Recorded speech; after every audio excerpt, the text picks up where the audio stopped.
Episode 211 The Ape King Who Smells Like Sunshine। वो दोनों इतने करीब थे कि नागाल को उस लड़की के शरीर में अचानक तनाव महसूस होता है। फिर वो हिना का खूबसूरत हाथ पकड़ता है जो सी शेल से नागाल के गले पर हमला करने की तैयारी में था। हिना का चेहरा बहुत ही ज्यादा गोरा था। वो ऐसा लग रहा था जैसे ताजी राख हो। उसके हाथ जोर से पकड़ने की वजह से हिना के हाथों में दर्द हो रहा था। खून की बूंद उसके सुंदर और मुलायम उंगलियों से गिर रही थी। हिना दर्द से चिल्लाती है, मुझे जाने दो। नागाल उसे अलग फेंक देता है। फिर जब हिना को पता चलता है कि उसका कितना सारा खून निकल गया है तो वो लगभग बेहोश होने जाती है। फिर उसे लगता है कि नागाल पशु मानव उसे वापस समुद्र में डालने वाला है, तो वो दर्द के मारे पीछे हो जाती है। वो चिल्लाकर बोलती है, मुझे वापस वहां मत भेजो। नागाल उसे देखकर बोलता है, वो तो तुम्हारे ऊपर है। इतना बोलकर वो शांति से वहां से निकल जाता है। वहां पड़ोस में एक गश्ती दल था। वो फीमेल ज्यादा बदकिस्मत नहीं थी, इसीलिए वो टीम उसे बचा लेती है। नागाल जब देखता है कि वो कहाँ है तो वो समझ जाता है कि ये कहीं भी रह सकती है। इसीलिए नागाल, जो कि बहुत आलसी था, वो उस बात को वहीं छोड़ देना चाहता था। बहुत ज्यादा राहत मिलने पर हिना गहरी सांस लेती है। फिर वो अपने हाथों से समुद्र में खून धोती हुई नागाल को दिल में बहुत डांट रही थी। क्या वो इतनी सुंदर नहीं है? साफ दिखाई दे रहा था कि सभी आदमी यही बोल रहे थे कि वो यहाँ की सबसे सुंदर लड़की है, या फिर ऐसा था कि यहाँ की लड़कियां उससे ज्यादा सुंदर थी। ये तो उसे खुद ही चेक करना पड़ेगा। हे भगवान, क्या तुम अकेली ही लड़की हो? इतना ज्यादा हरे भरे के बीच में हिना दूसरे ऐसे आदमी से मिलती है जो मेफोल्क नहीं था, जिसे उसे अपनी जिंदगी में पहले कभी नहीं देखा था। उसने अजीब कपड़े पहन रखे थे और वो ज्यादा अच्छा भी नहीं दिखाई देता था, लेकिन उसका उत्तेजित रिएक्शन देखकर वो खुश हो जाती है। उसके हाथ बहुत ही बड़े थे। वो थोड़े रफ थे लेकिन फिर भी गर्म लग रहे थे। जैसे ही हिना उसके हाथों को छूती है वैसे ही वो उन्हें पुचकारने लगती है। वो बोलता है, तुम मुझे पसंद करती हो?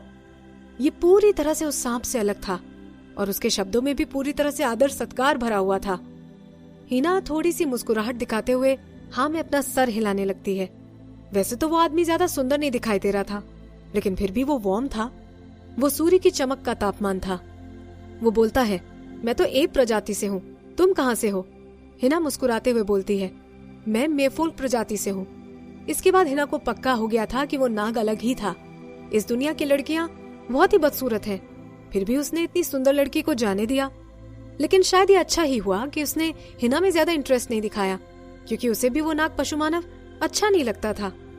और जहां तक बात उन समुद्र में रहने वाले मेफोक की है, तो थोड़ा मजा लेने के बाद वो वापस वहां आ जाएगी। समय वापस रियलिटी में आ जाता है। हिना जल्दी में किले की तरफ भाग रही थी। फिर वो देखती है कि एप किंग उसकी तरफ दौड़ते हुए आ रहे हैं और उसे जोर से गले लगा लेते हैं। एप किंग बोलते हैं, क्या हुआ? फिर वो हिना को घूरने लगते हैं और उनका दिल जोरों से धड़कने लगता है। वो सोच रहे थे कि पता नहीं वो करणवीर को आकर्षित कर पाई या नहीं। एप किंग के चेस्ट पर जो बालों के गुच्छे थे, हिना उनको मारती है। हिना बोलती है, ये वही बाल है ना जो तुम चाहते थे? अब मैं आराम करने ऊपर जा रही हूँ, तो मुझे परेशान करने मत आना। उसके एक्सप्रेशन अचानक सनी हो जाते हैं। वो उन बालों को उठाकर बोलता है, मैं तुम्हें कभी झुकने नहीं दूंगा। हिना उसे कोई जवाब नहीं देती है। उसे उम्मीद थी कि शायद ये एप पशु मानव उसके लिए ग्रीन क्रिस्टल लाने में सफल होगा। अब तो 10 साल बीत चुके हैं। अगर उसे अब भी ग्रीन क्रिस्टल नहीं मिला तो उसके चेहरे पर झुर्रियां आना शुरू हो जाएंगी। अब तो किसी पशु मानव की मौत भी पशुनगर में होने वाली बारिश की खुशी को कम नहीं कर सकती है। हर तरफ खुशी और बातें ही सुनाई दे रही थी। कल की बारिश की खुशी को मनाने के लिए जिराज नई नई खाने की डिश बनाता है और वो सभी निया की पसंद की थी। वैसे वो ज्यादा मात्रा में नहीं थी। करणवीर, नागाल, जिराज और सभी छोटे सांप खाने के लिए आसपास बैठ जाते हैं। ये सिर्फ खुशियां मनाने के लिए था, ताकि वहां त्योहार की तरह माहौल हो जाए। निया बोलती है, रुको, मैं अंगूर की वाइन की बाल्टी लेकर आती हूँ। निया खाने की खुशबू लेकर पलटने ही वाली थी कि तभी जिराज उसका हाथ पकड़ लेता है और उसके कंधे पर जोर देकर उसे नीचे बैठा देता है। जिराज बोलता है, मैं वाइन लेकर आता हूँ।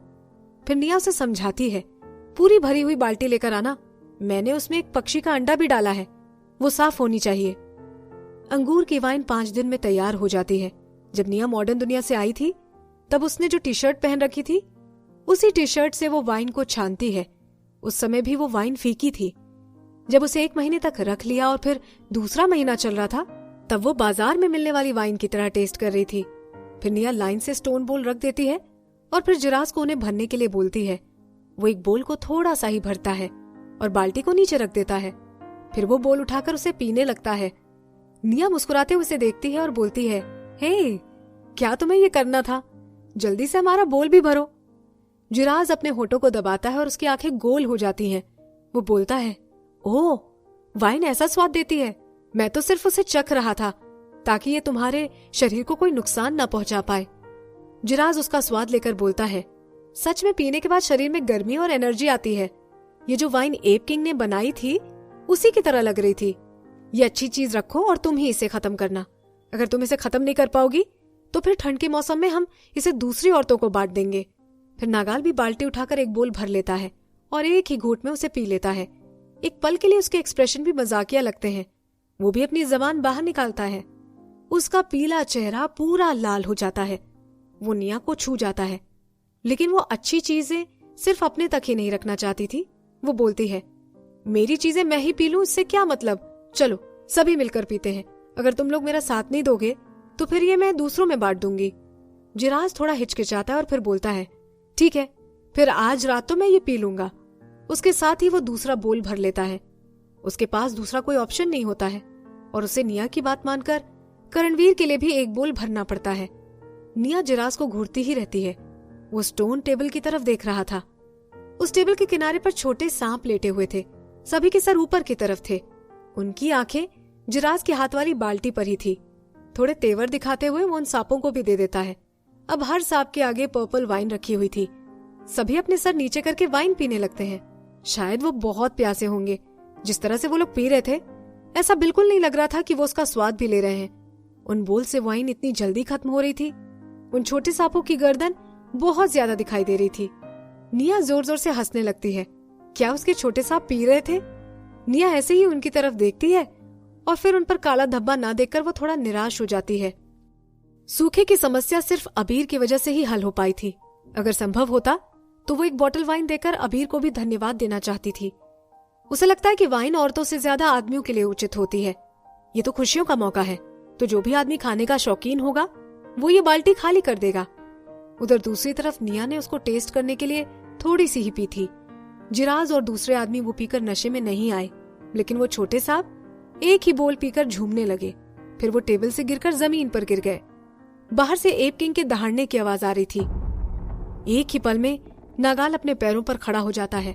वो बोलता है, आखिरकार ये बाहर आ गया है। मैं अभी जाकर इसे मार डालता हूँ। निया के चेहरे की मुस्कुराहट गायब हो जाती है, जबकि निया को एप किंग से बहुत नफरत थी। फिर भी वो इस परिस्थिति में किसी को जान से मारने के लिए आई, तो वो मुस्कुराकर उसका सामना नहीं कर पाई।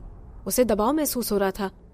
जब वो देखता है कि निया को अच्छा नहीं लग रहा है, तो वो बोलता है, मैं जल्द ही वापस आ जाऊंगा। निया हाँ में अपना सर हिला देती है। निया अपने सांसें ठीक करती है और फिर नागाल के पीछे जाने लगती है।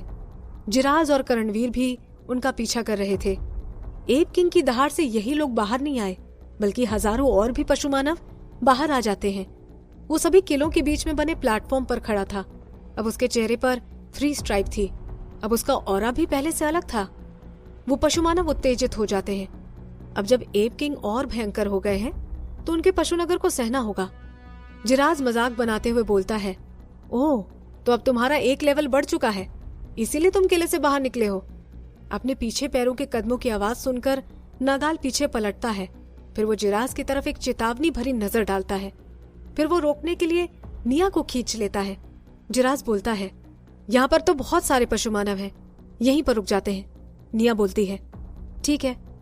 नागाल को देखकर एप किंग का चेहरा बदल जाता है, यद्यपि वो जल्दी ही शांत हो जाते हैं। वो घुंघराले भूरे बालों को पकड़कर बोलता है, आज मैं सबके सामने निया की सच्चाई लेकर आऊंगा। वो पशु मानव नहीं है, ये तो शैतान है। उसकी बातें सुनकर सभी पशु मानव शोर करने लगते हैं। पीछे निया का चेहरा बदल जाता है।